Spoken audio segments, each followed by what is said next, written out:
დღეს დილის საათებში ირანმა ისრაელის მიმართულებით რაკეტების ახალი ტალღა გაუშვა.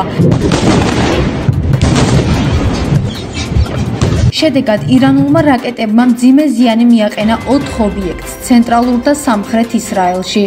თურქული მედიის ცნობით, ირანის მიერ გაშვებული ბალისტიკური რაკეტა სამხრეთ ისრაელის ქალაქ ბეერშებაში მდებარე სოროკოს საავადმყოფოსაც მოხვდა, სადაც ღაზაში მებრძოლი ისრაელელი ჯარისკაცები მკურნალობდნენ.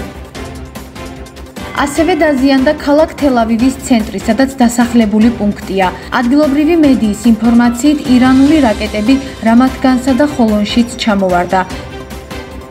ისრაელის სამხედრო ძალების თქმით კი ისინი თეირანში სამხედრო ობიექტებს თავს დაესხნენ. აღსანიშნავია, რომ 13 ივნისის გამთენიისას ისრაელმა მასშტაბური საჰაერო ოპერაცია განახორციელა ირანის წინააღმდეგ. თავდასხმების შედეგად მოკლულია დაახლოებით 20 მაღალი რანგის ირანელი სამხედრო და ბირთვულ პროგრამაში ჩართული 10 ირანელი მეცნიერი.